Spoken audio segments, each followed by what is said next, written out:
LeBron James at Dwayne Wade pinure ang Pinoy. History na naman para kay Kabayan. Coach Spo, largest head coach contract sa NBA, umabot ng 6.72 billion pesos. At Thirdy Ravena, top Pinoy player ngayon sa Japan. Makakalaro kaya sa Gilas para sa FIBA Olympic Qualifying Tournament?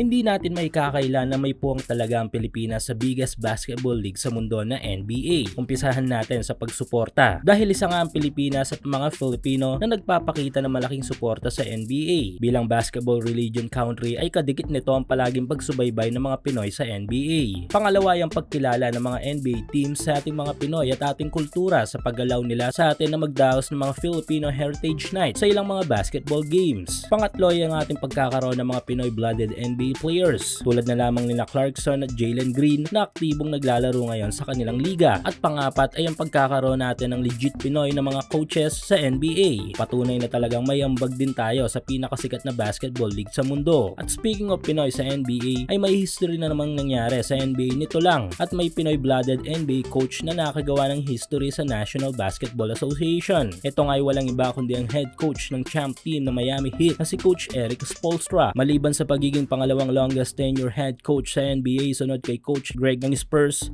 ay hawak din ngayon ni Coach Erik ang largest contract na nakuha ng isang head coach sa NBA in terms of value. Dahil nito lang ay linatagan ng batikang head coach ng team nito na Miami Heat ng 8-year contract extension na nagkakahalaga ng 120 million USD o abot ng 6.72 billion pesos. Naging masaya naman ang mga dating manlalarong hawak ni Coach Erik sa NBA sa na-achieve nitong tagumpay sa head coach. Ayon kay NBA champ King James sa kanyang post sa social media, ay worth it daw bawat sentabo ng kontratang ito. Nagkomento din ang isa pang bigating malalaro sa NBA at Hall of Famer na si Dwayne Wade at sinabing proud daw ito kay Coach Erik. Pinuri din ni Wade ang work ethic ni Coach Spo kasama ni Coach Erik sa LBJ at D Wade sa mga kampyonatong nakuha ng Heat Nation. At syempre kung proud sila ay mas proud tayo mga Filipino dahil isang proud Pinoy-blooded NBA personality na naman ang gumawa ng history sa NBA.